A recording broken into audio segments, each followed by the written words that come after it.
That's hilarious. Oh my That's god. such a good quote. No. But it's just the idiocracy of engineering, right? Because I think engineering is just an incredible thing that we have. Because Mm. I know, even especially in filmmaking, the amount of engineering that's kind of come along to pack things more into smaller packages, making it easier to have more of a remote team doing things virtually instead of constantly being in the same room, has changed a lot of things. But at the same time, has also like made things a lot more complicated than they need to be. So much more complicated. And it's only getting worse. It's not I thought it would get better over time. It's getting more and more complicated. Like just that stupid little issue. Makes no sense. It works on so many platforms, but this one it doesn't. Like why? What happened? What like one line of code did someone forget to put in or accidentally put too much in? And then you get those people that are blaming ChatGPT or some language based Oh. algorithm for the problem. I'm like, bro, it's not the AI that's the problem, man. It's you. Yeah, humans also designed those things. So it's still humans' fault. It has nothing to do with the AI itself. Bro. And okay, here's a I'm not like a wild like sports person or anything like that. They started Yeah. recently like with a lot of like sports divisions and stuff where like they'll put the stuff on the field so you'll like know what's going on and back and forth, like they have like the green light shining or like tell you what yards and stuff that's going on. As somebody that doesn't really watch sports very often, like that level of technology, I'm like so asphyxiated on where the lines are going more than like what the actual teams are doing. Because it's like always in your face. You're like, oh my god, the logo's on the field. Oh my god, they're running that way.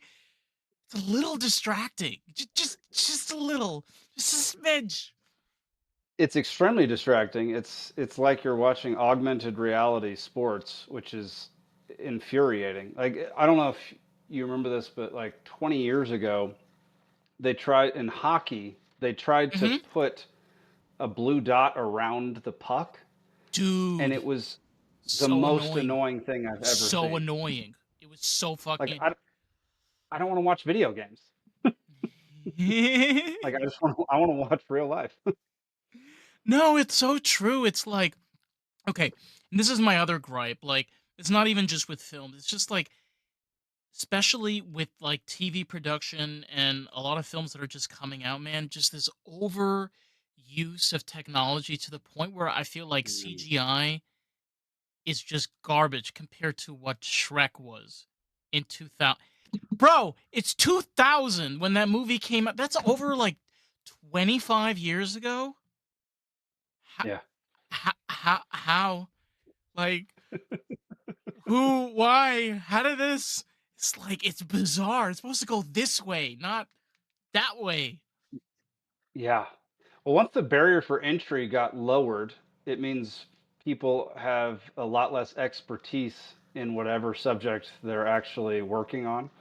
And so, like, you know, you and I can make a podcast with very little equipment, very little software, and it can still look and sound good. But for the arts that are a little more complicated, like CGI, like anything in that realm, if you're not a master at it, it's not gonna look good. Like, but they were masters at it back in the day because there weren't very many of them and they had to be a master. Yeah. We wouldn't have gotten Toy Story. Like, people, I know this sounds Yeah. bizarre. Like, Toy Story today does not hold up. But for 1995, I think 1995 or 1994, I think it was 94. who was doing that back then? You're talking Yeah. about a full animated CGI movie from start to finish. Yeah.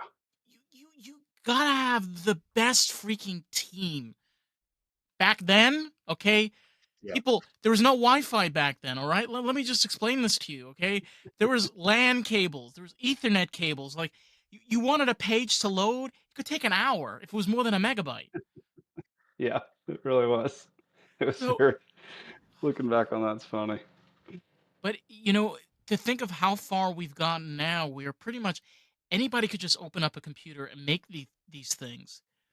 But Mhm. you still, like you said, you need to have that level of expertise. You can't just be good at this. You have to master this.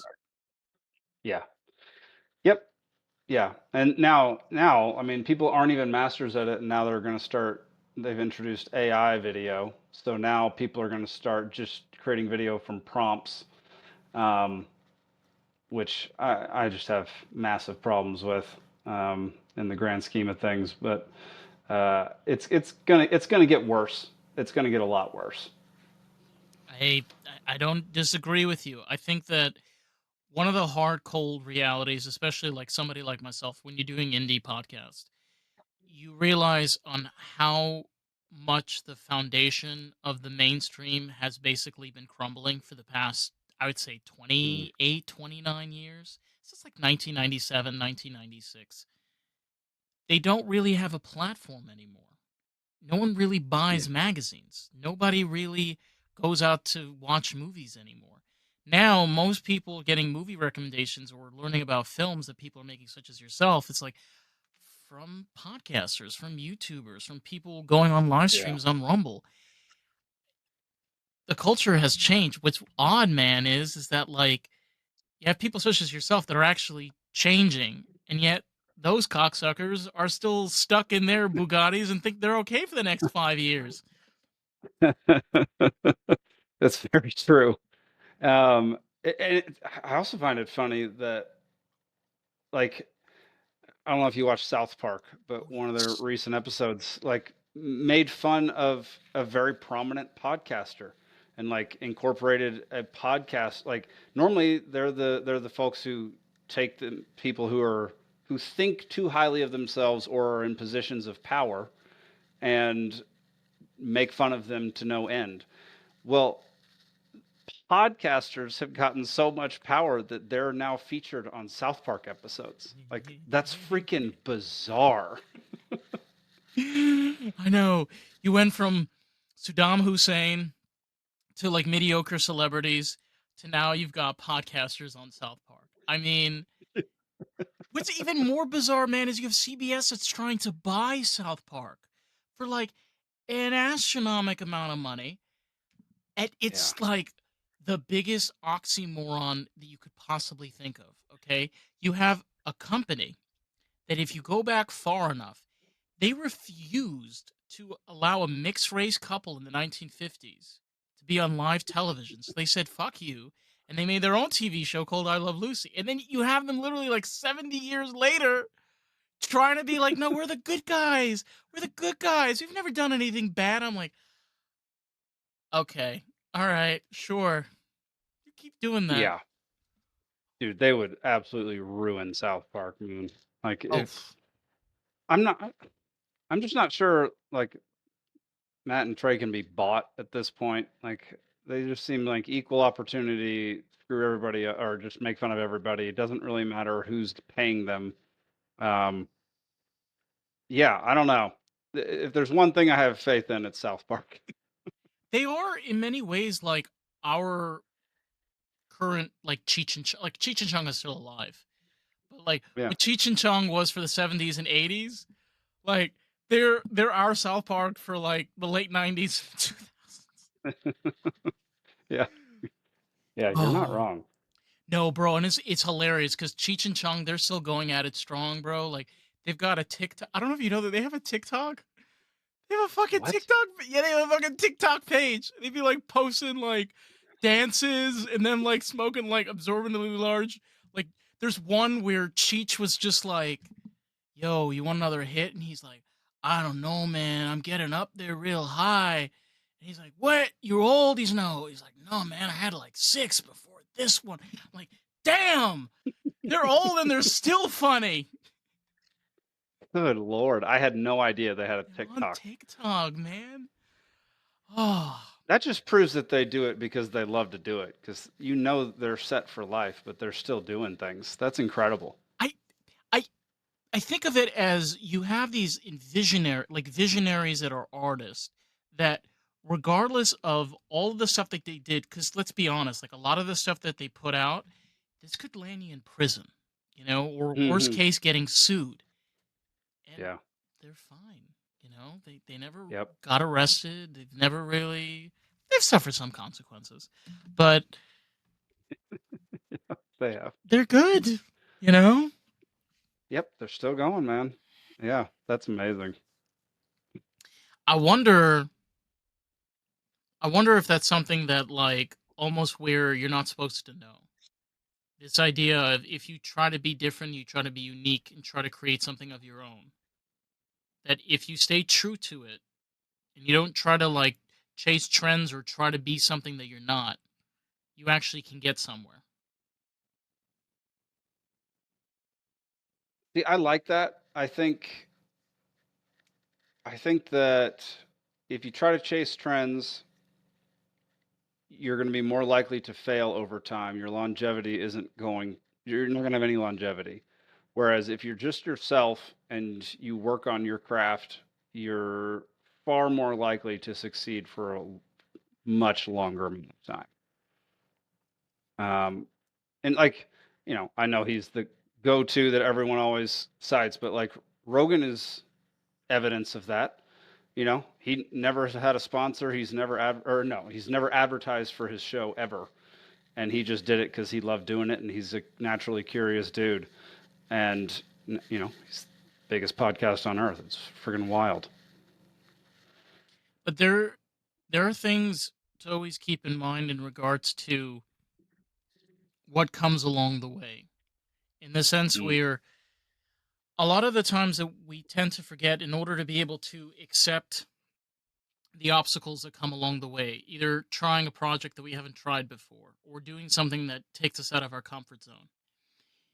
Yeah, you're probably going to fail and you're probably going to make mistakes along the way. But the idea of it is if you want to better your craft and hone into it and be the best version that you can for yourself and grow along with it, doesn't it just make more sense to not always be comfortable? Sometimes be able to get yourself a little bit uncomfortable in order to get there? I don't know. I'm pretty sure you got to be uncomfortable a lot of the time. Um, Living in discomfort, I think, helps you move forward, and helps you find solutions and be creative.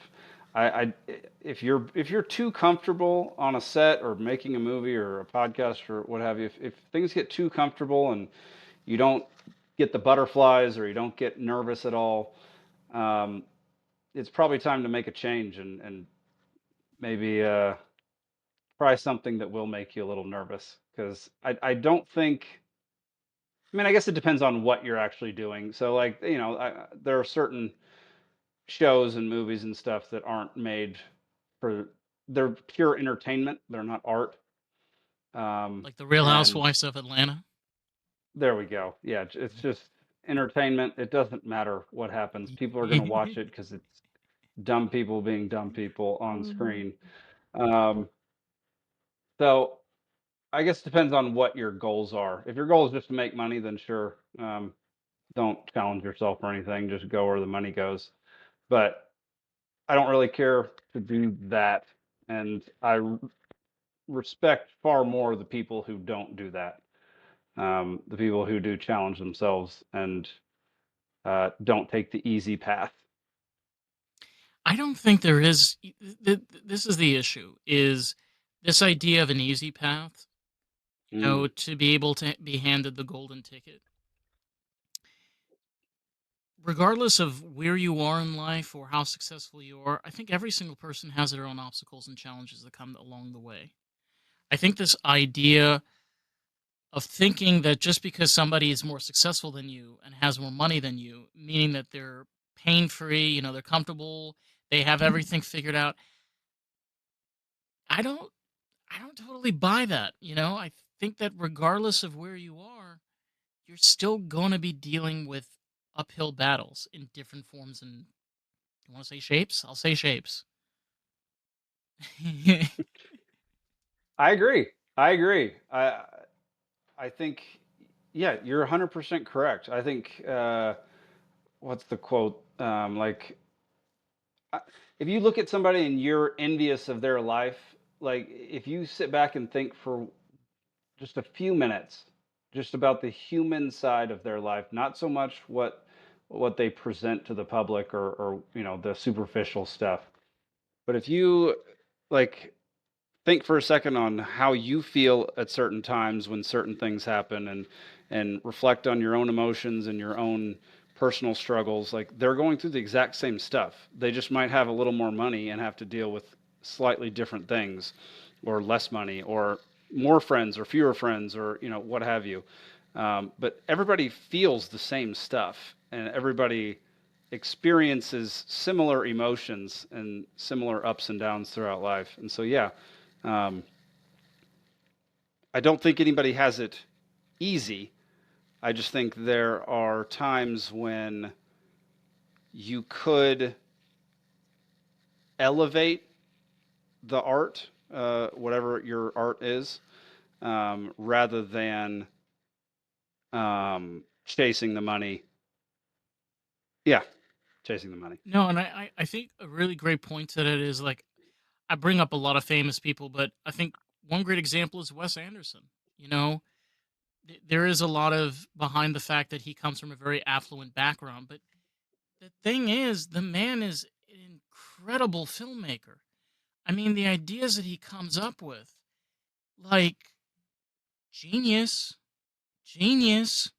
So what? He comes from an Yes. affluent background, like he figured it out.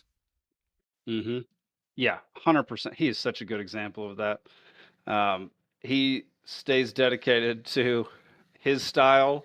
He never goes off course. Um, he doesn't, it's not always perfect. Like there are a couple movies here and there where I was like, you could have done better. But overall, like, I freaking love Wes Anderson, and I will seek out his movies when they're in theaters, first of all, or just when I'm in the mood for a Wes Anderson film, because he just has that. Yeah, he just has a very unique style that's all him. I the first Wes Anderson film I ever watched was The Grand Budapest Hotel, Oh wow. and I remember sitting there watching the movie, and I felt like I was in the movie. Like, Mm, you ever have that experience where you're just like, you could feel the walls, you can feel the cold, you could like smell the burnt. And to be honest, the story was bizarre, made no sense. It was completely stupid, but I didn't care. It was the like the best 2 hours I probably had in a long time. I think that's also something that gets so lost is films don't have to be real. Where did yeah, this thing start existing where films have to be exactly like real life? Who says? you're not wrong. I think so. In culture, politics, what any part of life, I think there's a pendulum that constantly swings back and forth, and not only back and forth, but it's going in a circle as well. So I think what happened was, this is just a theory of mine, is we went so far the fantastical route, the route with insane CGI and superheroes nonstop and all these things, that it got oversaturated. People got tired of it, and they wanted real stuff, not just formulaic. Uh, I don't know, formulaic, brainless. Not that it's brainless to make them; it's brainless to watch them. Um, It's mind yeah, numbing. films. Yeah, mind numbing. Yeah. No, Yeah, that's my thought on that, I no, think. you bring up an excellent point. I mean, how much can you possibly pack into a film until it's like enough is enough? You know, to the point where you literally have now and Adam Sandler's making a Happy Gilmore 2. Why do you think Adam Sandler's making Happy Gilmore 2? It's because like we're so tired of all the shit that's going on. It's like, yeah, bring back Happy Gilmore. Like, bring back all the racist comments. Bring back him being a white piece of white trash, like stuck in his 40s. Now he's in his 50s. Like, people love that. So why it's like not socially, who cares if it's socially acceptable? Like, why does it everything Yeah. have to be like exactly like society? Or like, oh, you can't say that because like it's oppressing this people. I'm like, I don't care. It's a movie. Calm It's a movie. down. Yeah. Jeez. Yeah.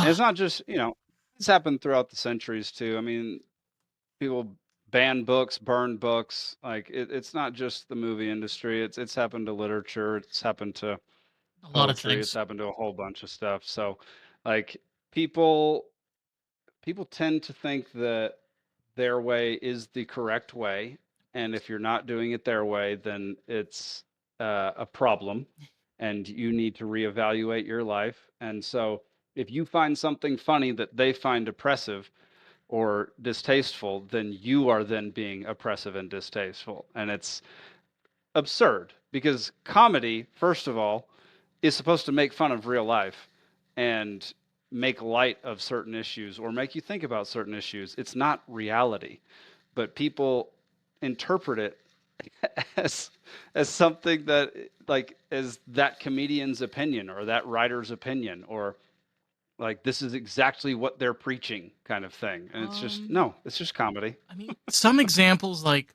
Curb Your Own Enthusiasm. I think we could Yeah. confidently say Larry David is exactly like that in real life. Yeah. Exactly like that in real life. So there are some examples that are kind of true to reality. There are a few. That's fair. But that example, it's not fully scripted. So he's just kind of is himself, which is part of the humor, but also yeah, it there's treading on thin ice, I think. I didn't know this because I was listening to I don't know, like something on YouTube or whatever. Turns out some of the episodes in Curb and Enthusiasm, like they just had a camera and he just randomly went into shops doing this.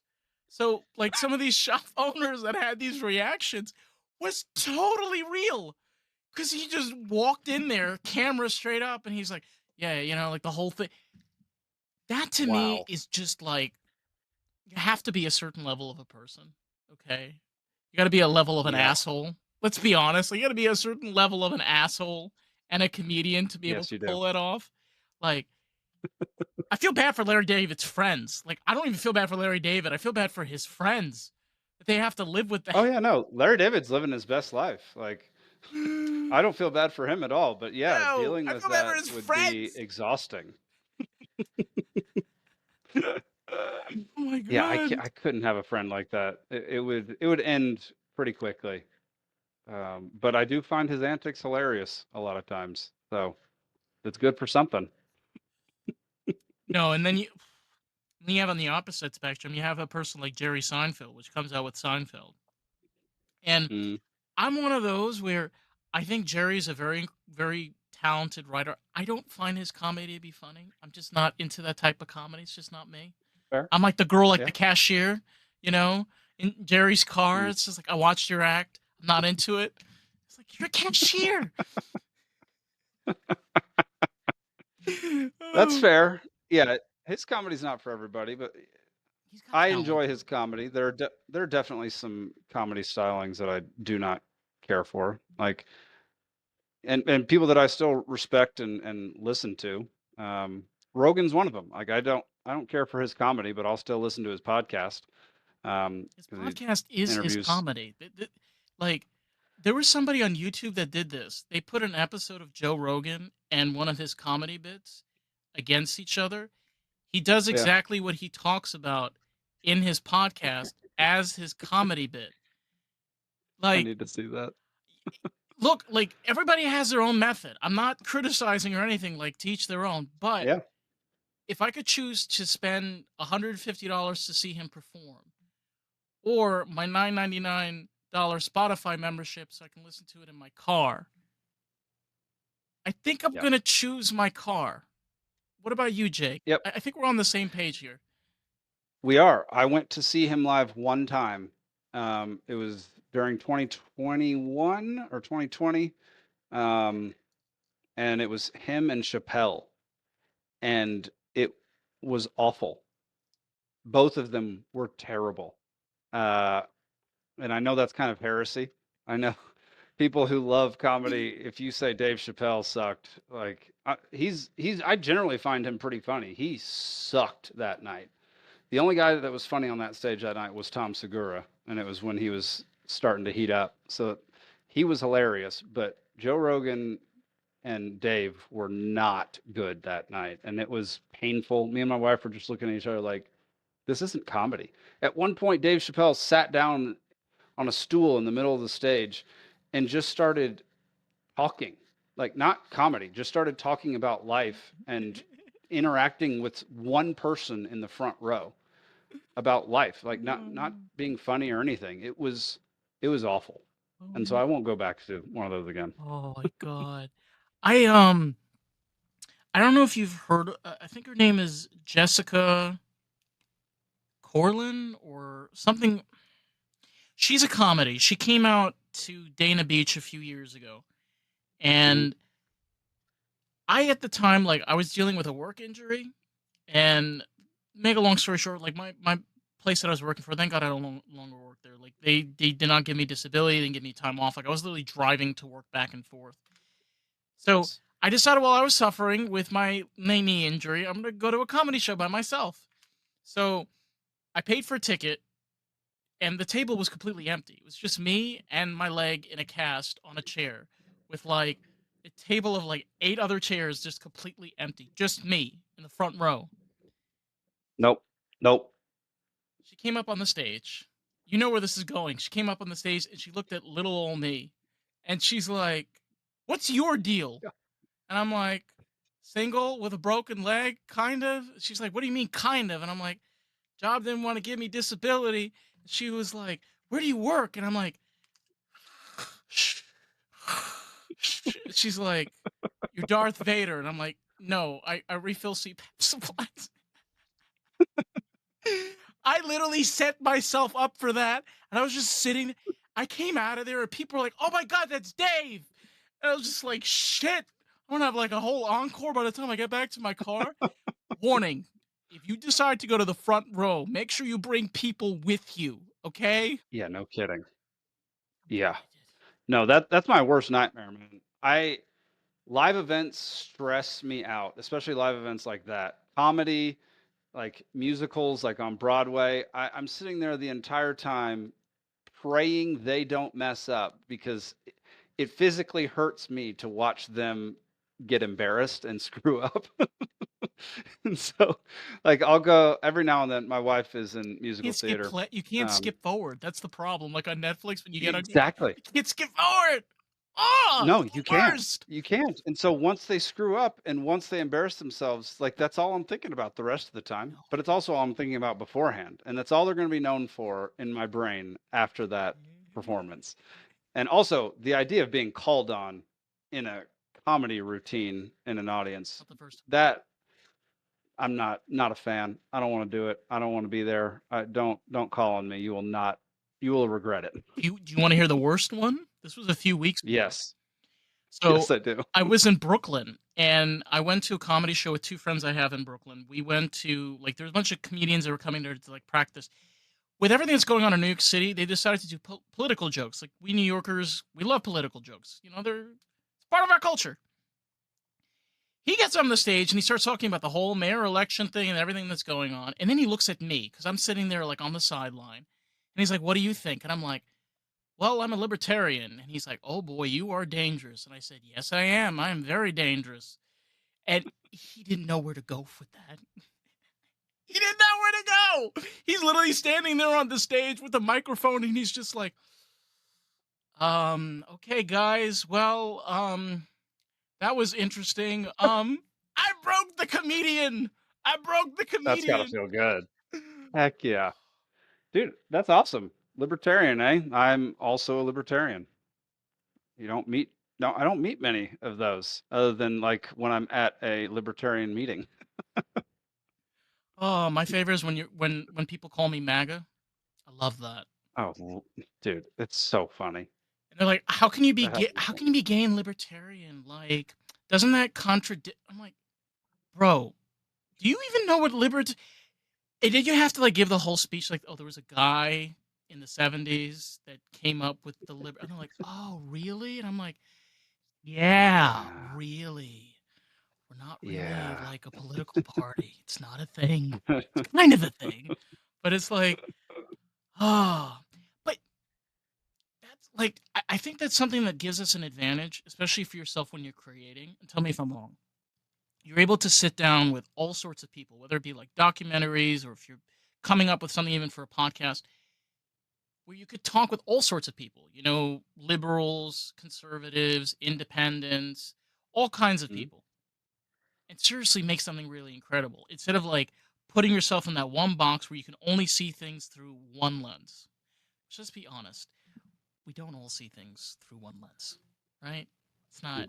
No, No, never. no, I mean, no, two people can't even see everything through no, one lens. no. Of course not.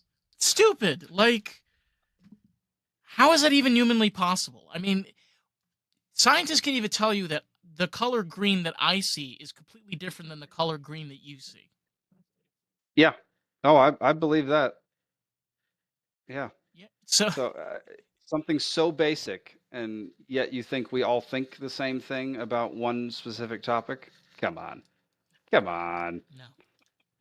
You know the wor- Not a chance. You know the worst part is, especially when it comes to making art or, for example, making music or making even films.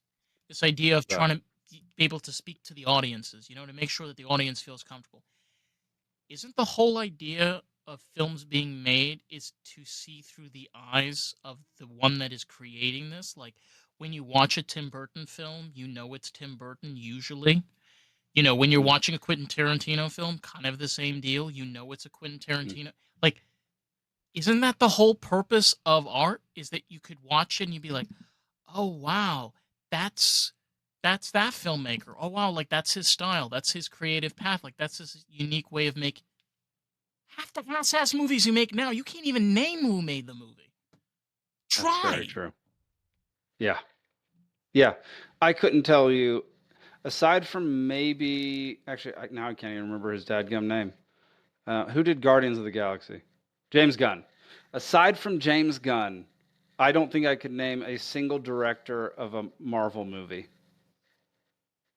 J.J. Abrams. Did he do one? I don't even I don't know. know. He's gotten his foot so deep in this shit already. He's probably been in all of the I know he franchises. ruined Star Wars. He's ruined Star Trek. God, the man needs a fucking shower, a chemical bath, or something. Just get him away from movies, please. But he started out so good with TV. He did so good with TV, No, and then he went and movies. ruined so many good movies. Although he did do some good movies, like Super 8, phenomenal movie. But like he came into these franchises.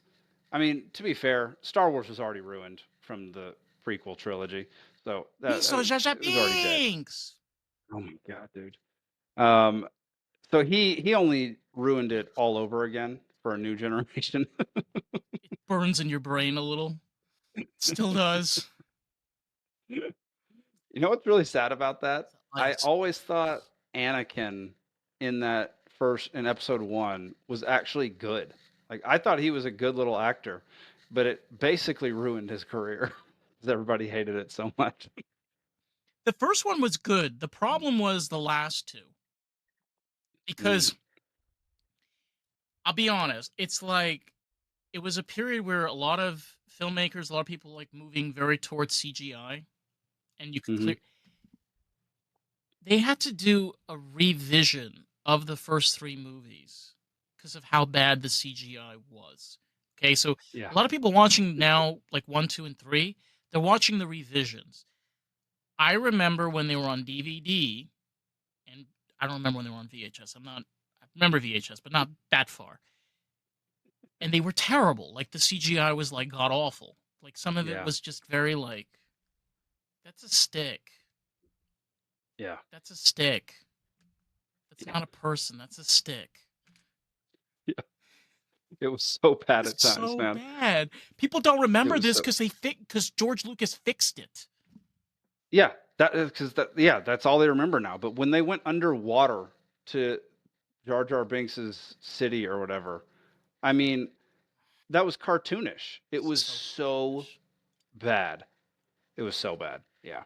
And there was no Um, excuse. It like we were just no. talking about like by that time already you had Shrek, you had Monsters Inc., you had Lord of the Rings. Like Yeah. there wasn't any excuse. No. Yeah, I don't know why that happened. I don't some things just happen and I don't understand. I just don't understand most things that happen nowadays actually, but Oh my god. Do you feel like you'd be like one of those filmmakers where you like jump on a time like in a time machine and just like go back there and just be like, okay, burn everything. I like been working like the past 15 years. Here's a manual what you should have been done. This is all the complaints that's been on the internet for the past 25 years for what you did. Here. Goodbye. I'm moving on to the next movie that fucked up. Make sure it works. oh, that's it. I've actually never thought about applying the time machine to movies. It's really funny. I pretty much just think about it in regards to sports. But You'd have to yeah, go movies, back that's pretty far. yeah. Pretty far. Yeah. Yeah, that's the only problem. Try explaining that to Yeah. an 80s executive while they're snorting a whole bunch of cocaine. Good Right. luck. Good luck. Yeah, I don't know. What would be your like if you could fix one movie of the last 30 years, like just fix it like with a snap, which movie were you so excited about that they just butchered it so badly that you would give anything for them to fix it? The Fifth Element. Oh,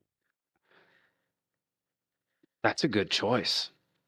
I Some people love that I movie. love that movie so much, but the problem is that they made the movie way too ahead of its time.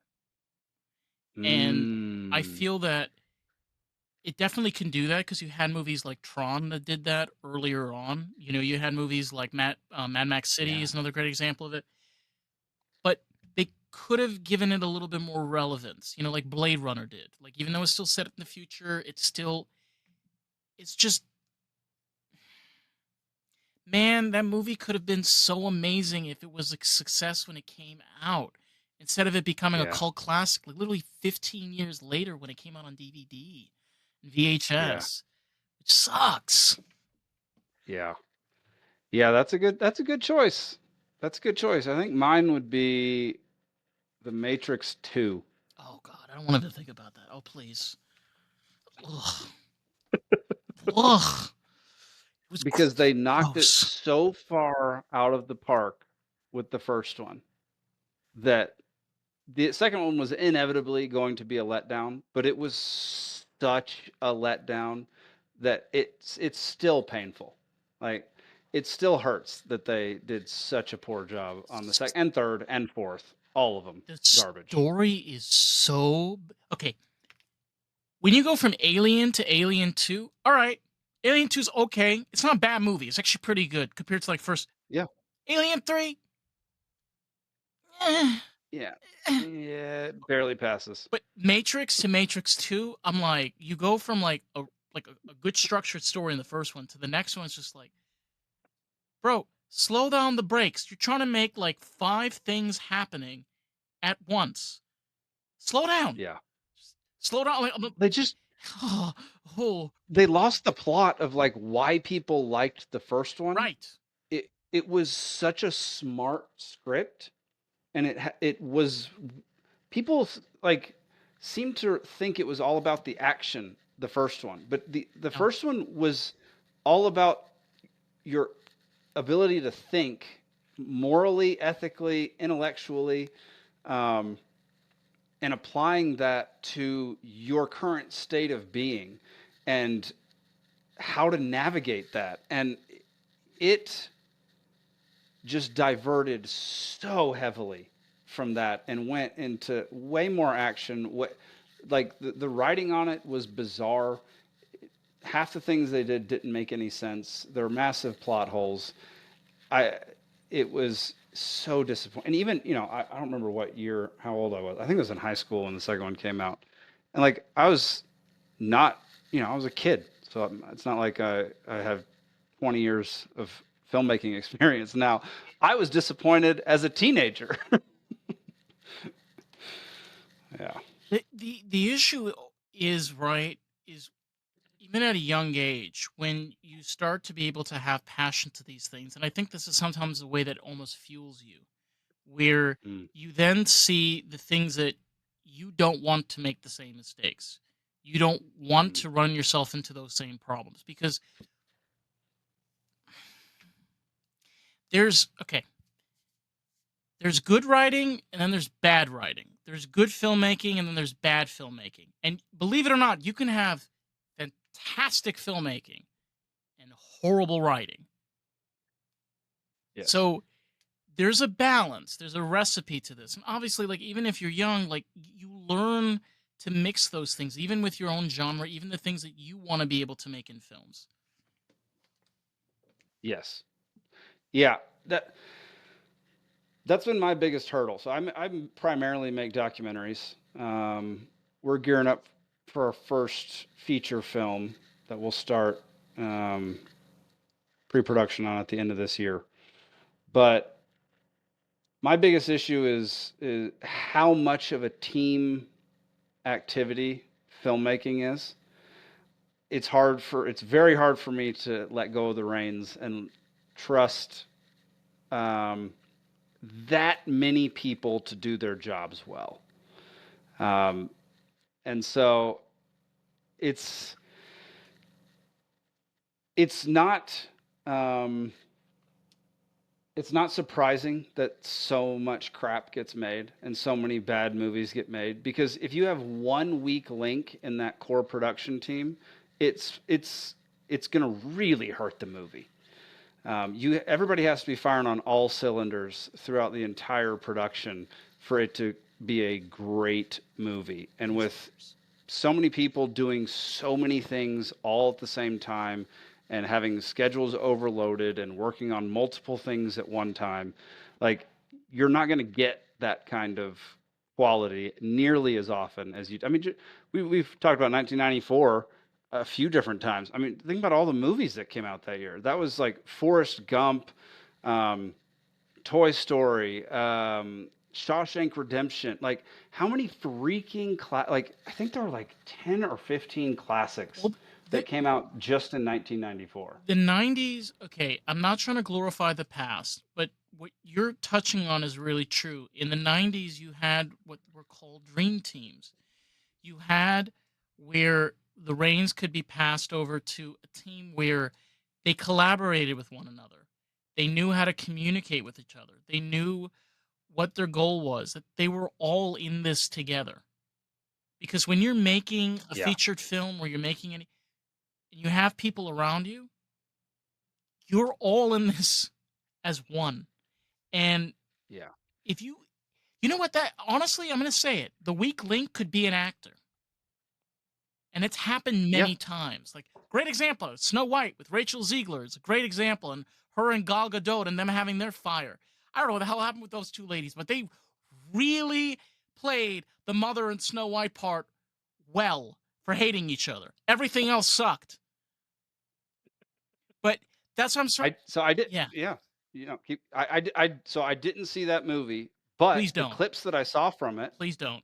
they're great. Like they're both good actors. I'm not gonna see it at this point. It's Um, they are. but They're like very talented.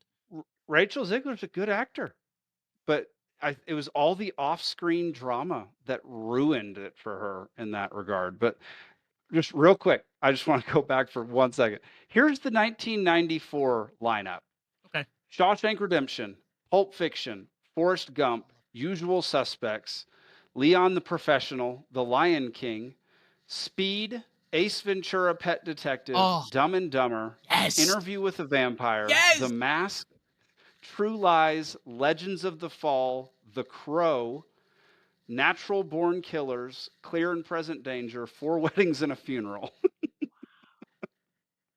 Like, what a year that was. We can get there again. Like, I think we are. I I, think we are getting into an era where it's going to start to shift. And I'm not trying to be mm, the negative Nancy. I do think that we both are going to be alive in a time where we are going to be the mainstream and they're going to be what we were before. Because people like truth, people like realness, people want real artists. You know what? Like, the facade is over. yeah, I agree, man. Um, I think there's going to be a like a big split. I think there's going to be a lot of people that continue along the route they're currently on, watching stuff that doesn't require you to actually think. It just evokes emotion, and that's it. Which is fine. It's not great, but it's fine. Versus, you know, films where there's actually heart and soul to it, where care was taken in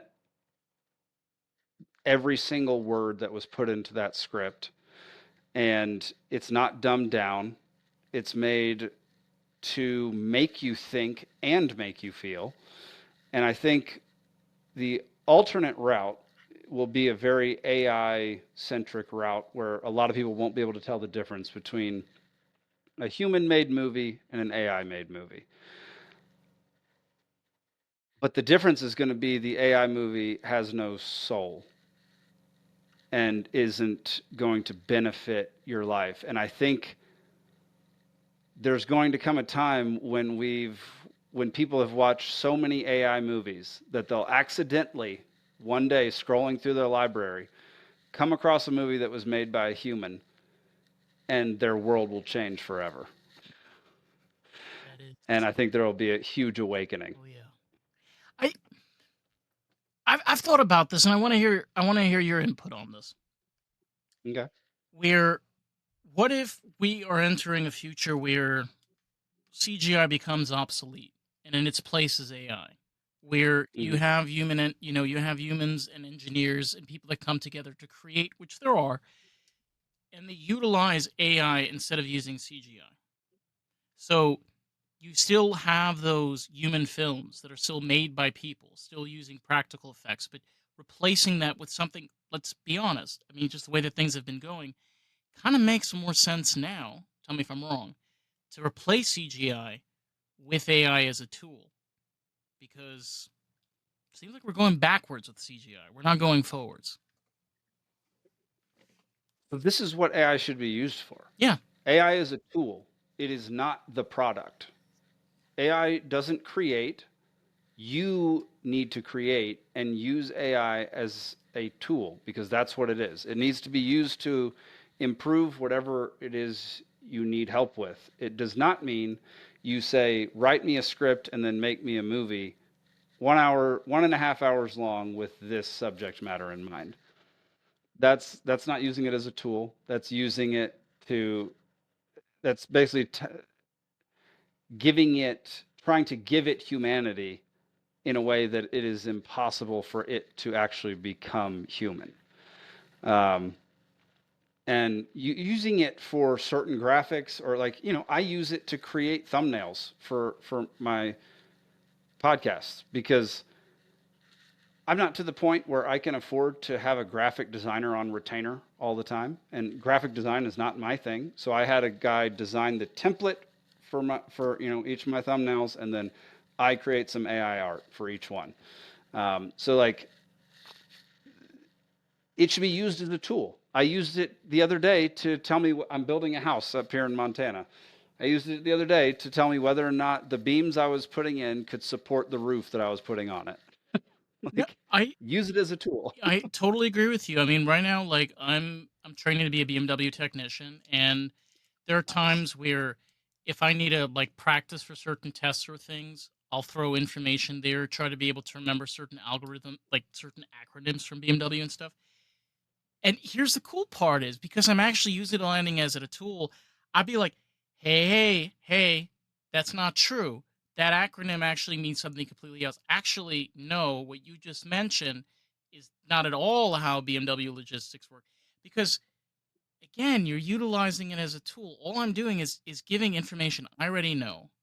I'm trying to be able to Yeah. study and be able to work. Same thing with you. It's like if you're trying to build something, it's like do you have the 10-15 minutes to sit there like all right let me put out the manual, let me check to see what would no like you're gonna try to figure out like the different thing like oh okay I actually all right you know what now that I know that I need to get these certain bolts or some of these nails got it okay so let me run to the store get that shit or maybe get it ordered it just makes life better if you use Yeah. these things the right way.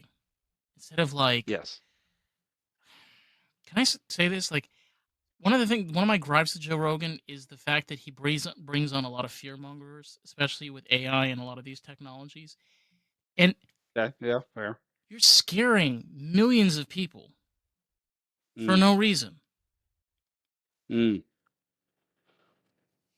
Yes. So that drives me crazy too. I'm generally a very optimistic person. Like I think the future is bright pretty much no matter what. Yeah, And I understand how if you find something important and you find legitimacy in something that somebody is saying, but it happens to the things that Joe Rogan gets excited about are things that if they go poorly, they go really poorly. But if they go well, they go really well. And so you're not going to have a ton of people on who are warning you about all the good things that are about to happen with AI. It's going to be the people who have the scary things, so maybe we can prevent them or just at least put them out into the zeitgeist so that people are aware of them before they happen. And so, yeah, I'm not a huge fan of fear mongering. I like to be prepared for anything, but I generally think most of the time your life the happiness that you have is based on your attitude. You can choose to be happy about any situation. And so your attitude, your perspective, the way you think about the future affects your present and your future. it does. And yeah, constantly thinking about fearful things will lead you to do some terrible things. Yeah, I totally agree with that philosophy. You know, sorry if I keep bringing up like my own personal thing, but like for me personally, something I've realized where why should you allow fear to hold yourself back from being able to accomplish things for yourself? You know, for Yeah. me, like I'm in BMW and I'm originally from New York and I'm living down here in Florida. And I said to myself, you know what, I can give my option to relocate back to New York and give myself that opportunity to actually like be able to grow and whatever. And there's that fear of like, oh, expensive, oh, dangerous, oh, there's this, oh, there's that. Oh, you can use fear to get yourself out of any situation you want in life, right? Mm, Any situation. But that's not actually being able to accomplish things. Like even for yourself, going from even making documentaries, which obviously are not easy. It's not easy making any types of films. You try taking a camera and try making a shot for more than 30 minutes. Good luck on your first shot. But that takes skill. It takes practice. It takes the ability, like, okay, like you want to enter into the new place. You're gonna get there, and of course, there's gonna be the fear mongering. Like, well, oh, there's gonna be this expense. Oh, what happens if this person is pregnant and then they need to take off? Well, what happens if this person breaks? There's so much stuff you can come up with, right? So much. yeah. Yeah. Yeah. I I let fear, so every now and then I have let fear, I mean, as everybody does, but let fear make a decision for me. And I was talking about this with my wife the other day. We went and saw F1, okay, which I thought was very good. I haven't I seen didn't think it was it. That's fantastic. incredible, but I thought it was extremely good. I thought all the acting was phenomenal. I thought the writing could have been better. But other than that, back when I was 18 and just graduated high school, I had no interest in going to college. And my parents, they knew how much I love to drive.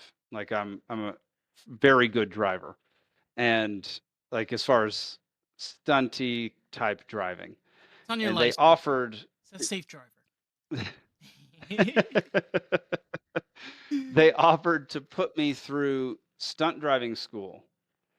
And my fear of making a fool out of myself or failing led me to choose to not take them up on that offer and take a different route.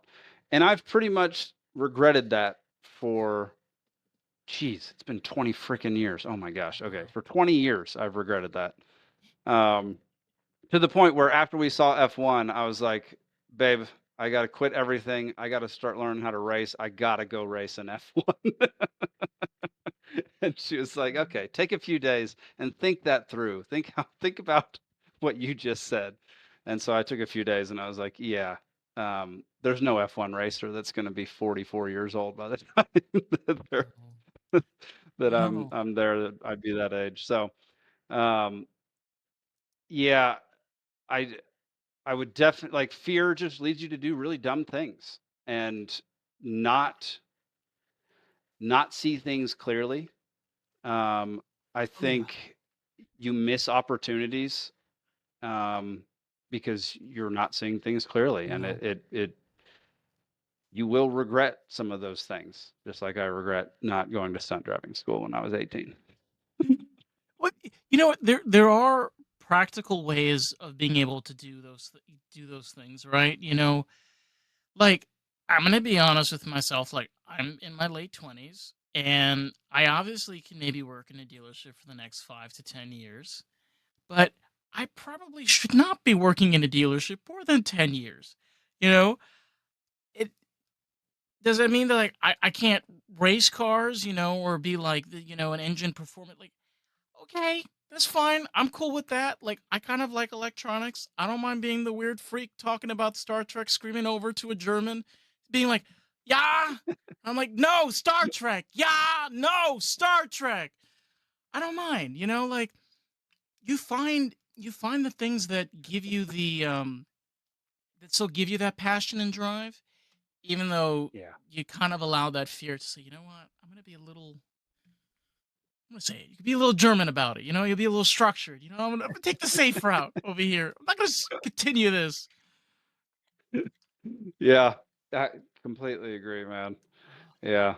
I despite not, despite missing my chance at driving F1, I we decided that I'm going to get into some rally car racing, rallycross and autocross. So, I'm going to start racing and we're going to see how it goes.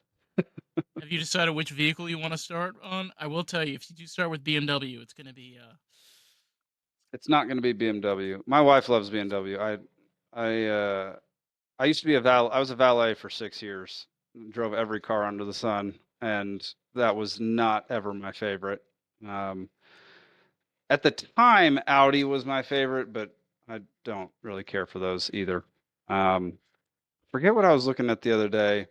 I'm generally I like old muscle cars from like the 70s, so something like a that would Dodge probably be my Dart or a preference. Plymouth Duster.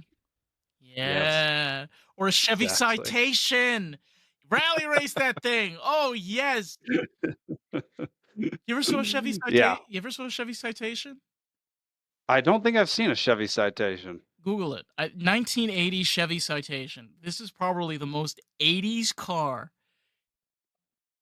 First off, it's called Citation. That should already Oh my like, gosh, yeah, right? Ah, that is absurd. Oh, whoa, some of these are actually cool looking. yeah. The 82 is sick. So I'm just saying, Whoa, rally, you throw in a V8 Hemi in that thing, that's a good one. I like that one. twin turbo that beast. Oh my god. Oh, you'd be given citations. That's so funny. That's a good looking car. I don't mind it. The 1980 I do not care for, but the 1982 looks pretty dang good. Let me see if we're looking at the same.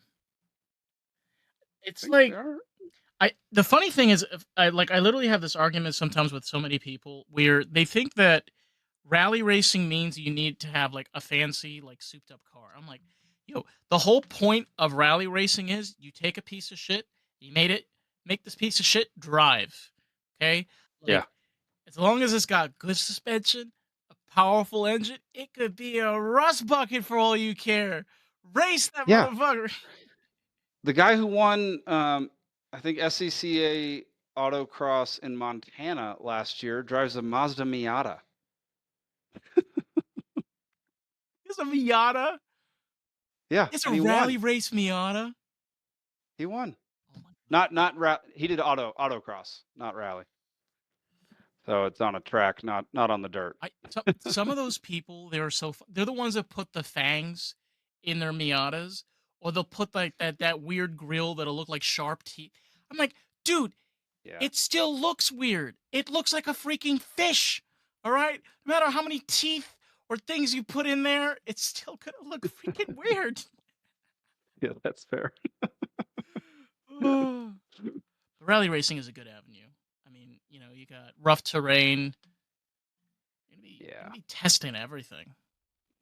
I was thinking, what I was looking at the other day was Subaru, like, Imprezas, WRX, that from, like, 2002, Or 2007, somewhere in brat. there.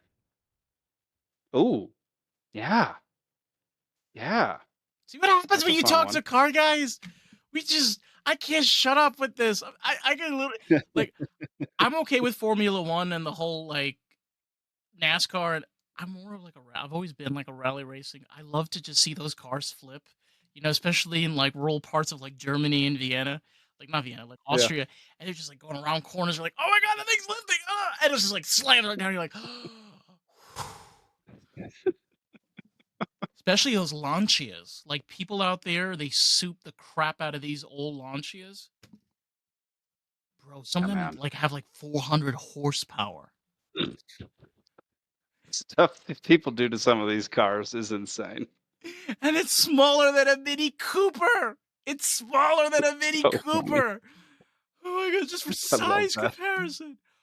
Oh, I love that. Yeah, one of my, I for a long time, I wanted a Mini Cooper, specifically because of the Italian Job. I was like, they souped those cars up, those little minis up in that movie, and I was like, "Oh, that looks like so much fun." I don't recommend that doing that with a modern Mini, but if you find an older one, No. Yes. I had to do a I battery think theirs are replacement on it. older. Bro, a battery replacement on a Mini is like an hour. But, I mean, it's the same crap, like, isn't it very isn't it BMW owns Mini, Mhm. right? They've owned it since Yeah, the okay. 90s. Yeah, that makes sense. Yeah, because the That British checks out. British don't make good cars. Never No. made good cars. No. No. No, they have not. They break all the time. Their cars are trash. Even though some of them are very pretty, they don't work. No, especially the Aston Martins, which are basically just leak jobs waiting to happen, you know? Yeah, but they're so pretty. So pretty. So pretty. It's one of the only car brands left that still makes their cars by hand, not their SUV. I hate when people not their SUVs. Fuck their SUVs. I don't even think about their Who SUVs. Who's cares? thinking about the Aston Martin Ugh, SUV? Who cares? no, an Aston Martin, like a Yeah. PBR7, like, oh, one of those. Yeah. Yes. Um, British do make good motorcycles though. Those Triumphs, man. I freaking loved it. At least they're good at I one used to thing. have one.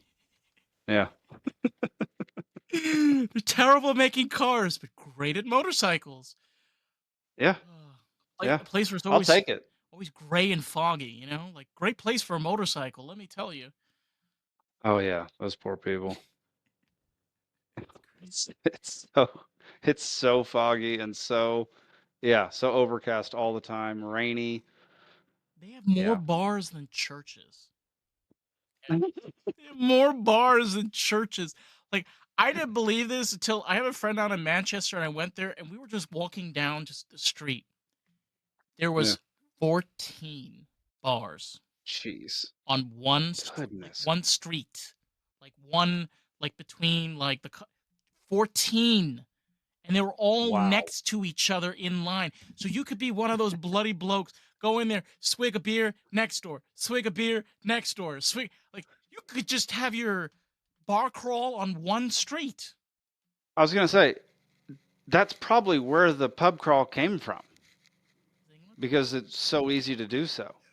Oh my god, it's so funny. That makes a whole lot of sense now. Yeah, I bet that's where. Because I went on a pub crawl in Scotland. It was freaking awesome. Free whiskey shot every bar you went to. It's great. Tastes different there too, Um, from what I've heard. oh, dude, the Scotch in Scotland is so. It's just like the Guinness in Ireland. Like tastes different in a extremely good way. Yeah, that Guinness always okay. So I've had Guinness in Europe, and it's weird because like Guinness reminds me of like a black coffee. I like black coffee, Yeah. and here in the states, it reminds me of like Nestle's dark chocolate. I don't know of any other way of explaining it, but like that's what it reminds me of. And it's like, how? Because that's the thing about stouts. Like you either get a coffee note or you get a chocolate note. You don't usually get that crossbreed. Like one tastes like Hmm. one and one tastes like the other. And it's like they changed their formula. That's what it is. They changed their formula for like a quote unquote American taste.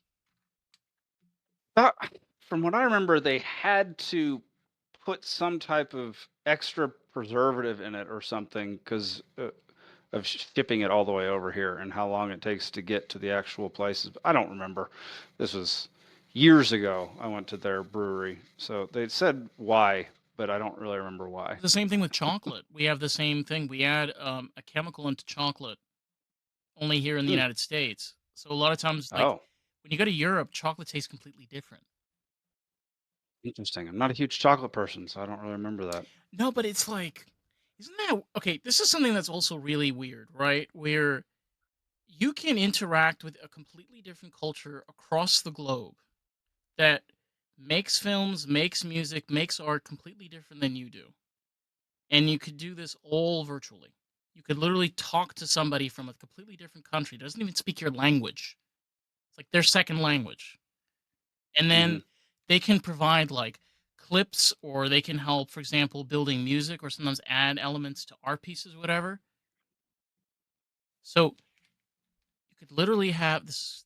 I just thought about you could literally have European influence in your own art for a fraction of the cost than what it used to cost like a decade ago. Yeah, Isn't that yeah, like bizarre? nothing, dude. It's It's wild. Have you heard wild. of you ever heard of the rapper Connor Price?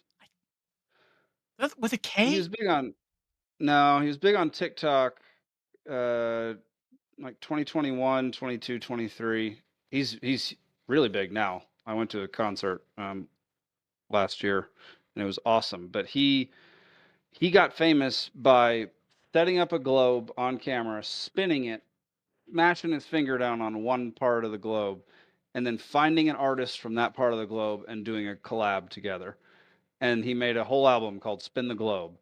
And it was incredible. Like he found some of the coolest no name artists in these places without ever leaving his home.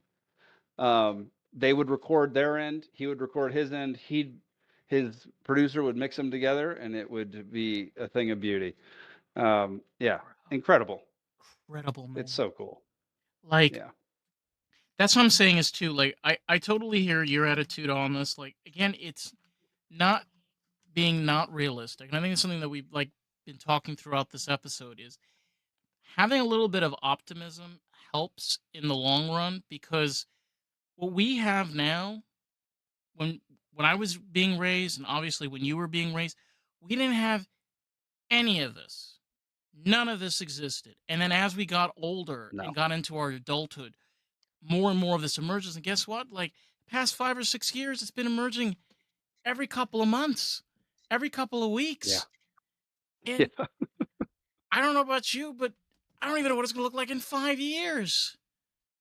It's interesting, man. It obviously with everything, there's infinite ways that it could unfold, but I think the internet has made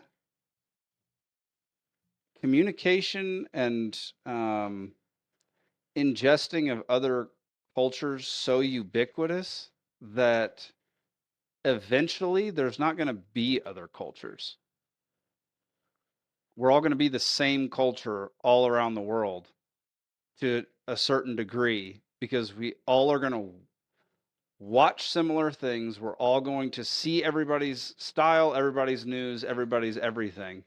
And we're not all going to consciously make the decision to be alike, but eventually over time, if the world is one big community, which it has almost been made that by the internet, then eventually you have to think that there's going to be a large percentage of people that all act and think very similarly. Because I think in the end of the day, regardless of where you are on this planet, we all want very similar things. Yeah.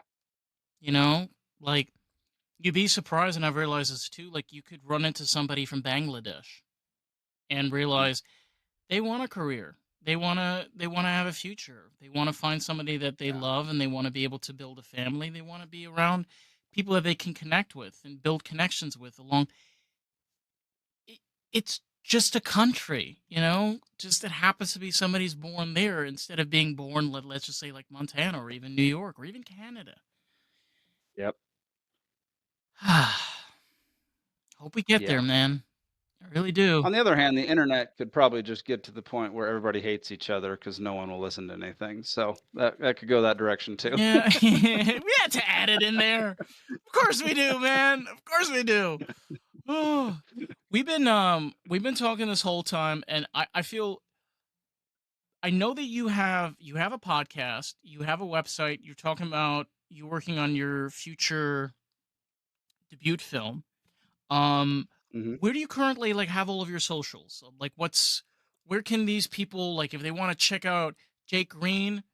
Where can they find the infamous Jake? Yeah, Jake Green is the Jake Green on all social platforms. Damn. My company is Peaceful Sea Network, um, and we're a streaming platform that we have 9 podcasts on there Damn. and two documentaries, a short film, and with more uh, documentaries and feature films coming that we're acquiring. Um, and yeah, our biggest show is called The Cascade Effect. It's a documentary series slash podcast about I've a seen cop this. killing a man in cold blood on his own Yeah, I've property. seen that. You do you post like promos on social media for these? Yeah, I yeah, I think do. that's where yeah, I saw like a promo for this. Damn. Nice, nice. Yeah, that's been our biggest show so far. Oddly enough, I don't know why, but Montanans love Facebook still, which Yes. I dig. It's wild. We just moved here. We bought land 5 years ago and moved up here this Nice. year. Um, but it's huge on Facebook, and it gets some views on YouTube, Rumble, Twitter, all that stuff. But like people talk about it on Facebook and watch it on Facebook more than anything else, which is brand new to me. I didn't know that was still a thing, so I'm figuring out how to market it for Facebook. There's too many social media platforms. I'm telling you, Yeah, man, like, especially as a podcaster, it's like they add one more into the roster. I'm telling you right now, they better have an AI where I can just throw the shit in there and they do. I'm tired. yeah, You know, it's just yes, I gotta publish like in 4 places.